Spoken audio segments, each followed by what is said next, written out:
దేశంలో ఉన్న రాజకీయ పార్టీలు ఉచితాలను కట్టడి చేసి యువతకు, ప్రజలకు పని కల్పించి ఆదుకోవాలని శాసనమండలి చైర్మన్ గుత్త సుఖేందర్ రెడ్డి అన్నారు.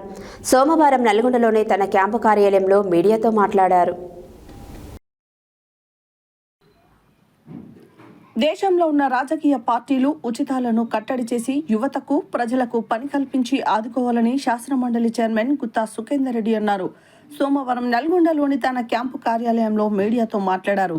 ఉచితాలు ఇవ్వడం వల్ల ఆయా రాష్ట్రాల ఆర్థిక వ్యవస్థ చిన్నాభిన్నమవుతుందన్నారు. ఎన్నికల సందర్భంగా రాజకీయ పార్టీలు ఉచిత వాగ్దానాలు ఇవ్వకుండా కట్టడి చేసే విధంగా సుప్రీంకోర్టు, ఎన్నికల కమిషన్, కేంద్రం ప్రభుత్వం చర్యలు తీసుకోవాలని ఆయన తెలిపారు. ఈ మధ్య కాలంలో రాజకీయ నాయకుల భాష సరిగా లేదని, ఇష్టానుసారంగా మాట్లాడుతున్నారని, వారు భాషను మార్చుకోవాల్సిన అవసరం ఉందన్నారు.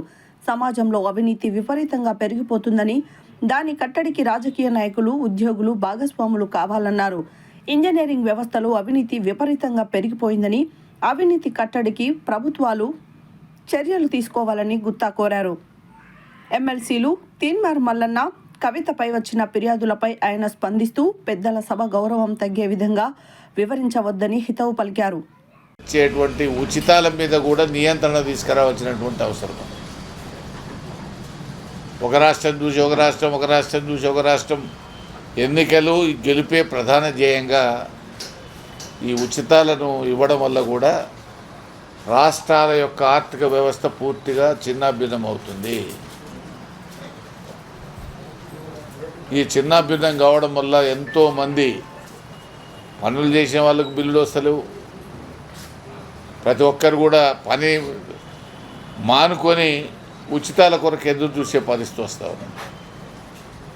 ఇవాళ తెలంగాణ రాష్ట్రంలో ఇతర రాష్ట్రాల నుంచి 20 లక్షల మంది పైన వచ్చి పనులు చేస్తూ ఉన్నారు. ఆఖరికి మన ఊళ్ళల్లో నాట్లేయడానికి కూడా బీహార్కి వెళ్ళి వచ్చి నాట్లేసే పరిస్థితి వచ్చింది. కారణం ఏంటి? మన దగ్గర మనుషులు లేకనా? మనం పని చేయడానికి అంత సిద్ధంగా లేము కాబట్టి ఇతర రాష్ట్రాల నుంచి వస్తూ ఉన్నాం, ఇతర ప్రాంతాల నుంచి వస్తూ ఉన్నాం. కాబట్టి ఈ సంస్కృతి పోవాలంటే అందరం కూడా కష్టపడి పనిచేయాల్సినటువంటి అవసరం. మన రాష్ట్రంలో ప్రధాన వృత్తి వ్యవసాయం. మన రాష్ట్రంగా దేశంలోనే ప్రధాన వృత్తి వ్యవసాయం. వ్యవసాయం సక్రమంగా చేయాలంటే పని చేసేవాళ్ళు కూడా కావాలి. ఎంతో టెక్నాలజీ వచ్చింది, మనుషుల యొక్క అవసరాలు తగ్గినప్పటికీ ఉన్న దాంట్లో కూడా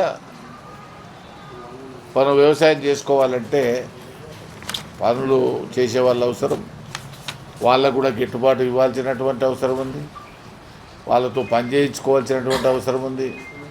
కాబట్టి దానివైపు కూడా ప్రభుత్వాలు దృష్టి సారించాలి. ప్రభుత్వం వైపు చేయి దాల్చాల్సినటువంటి పరిస్థితి ఉండకూడదు. ఇది ప్రభుత్వాలు ఆలోచన చేయాల్సినటువంటి అవసరం ఉంది. పోటీపడి నువ్వు 1 ఇస్తా అంటే నేను 2 ఇస్తా, నేను 2 ఇస్తా అంటే నేను 4 ఇస్తా అనే పద్ధతుల్లో ఇవాళ రాజకీయ వ్యవస్థలన్నీ భ్రష్టు పట్టించేటువంటి కార్యక్రమం ఉంది. ఇది మంచి పద్ధతి కాదు. కాబట్టి దేశంలో ఇది ఆర్థిక వ్యవస్థకే ఒక ప్రధానమైనటువంటి దెబ్బ తగిలేటువంటి పరిస్థితి ఉంది. రాష్ట్రాల ఆర్థిక వ్యవస్థ ఇప్పటికే చాలా దెబ్బలు తిన్నాయి. వాటి నుంచి బయటపడాలంటే వీటిలో కొంత ఉచితాలను తగ్గించి పని కల్పించి పని వైపు ప్రజలు మళ్లించేటువంటి వైపు ప్రభుత్వాలు పనిచేయాలని చెప్పి నేను ఈ సందర్భంగా మనం చేస్తూ ఉన్నాను.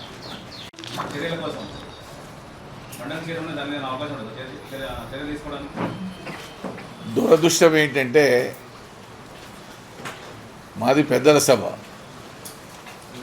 పెద్దల సభలో గౌరవ సభ్యులు హుందాగా ప్రవర్తించాల్సినటువంటి బాధ్యత,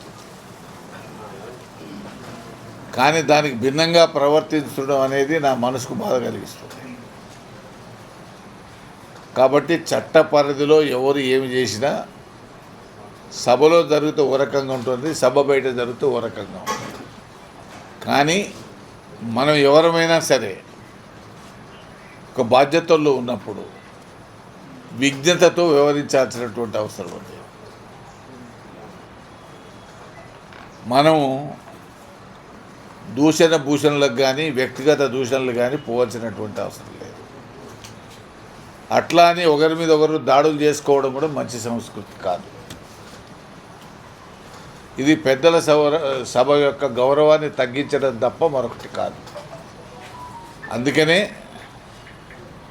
ఎవరు ఏ కంప్లైంట్లు ఇచ్చినా, ఎవరు ఏది ఇచ్చినా చట్ట పరిధిలో ఏమి చేయాలో అది చేస్తాము. సభలో అయితేనేమో ఇమీడియట్ నిర్ణయం తీసుకునే అవకాశం ఉంటుంది. సభ బయట జరిగేటువంటి విషయాల్లో ఏ రకంగా చట్టం మనకు సహకరిస్తుందో చూడాలి. అదేవిధంగా అన్నింటికంటే ప్రధానమైనటువంటిది సభలోని సభ్యులు గౌరవప్రదంగా వ్యవహరించాల్సినటువంటి బాధ్యత ఉన్నది. ఇవాళ ఒక చెడ్డ సంస్కృతి వచ్చేది.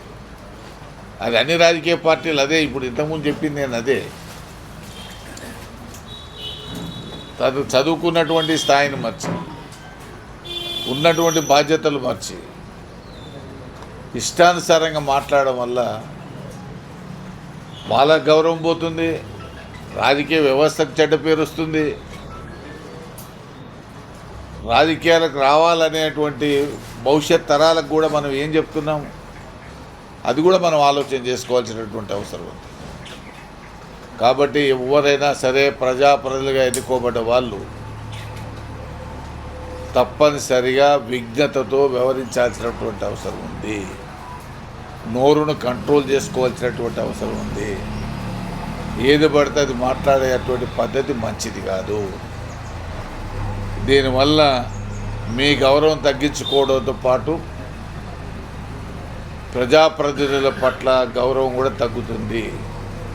రాజకీయ పార్టీలన్నా, రాజకీయ నాయకులన్నా ప్రజలు ఈసరించుకునేటువంటి పరిస్థితి వస్తుంది. ఆ వైపు మీరు ప్రయాణం చేయకండి నేను అని అందరికి కూడా విజ్ఞప్తి చేస్తాను.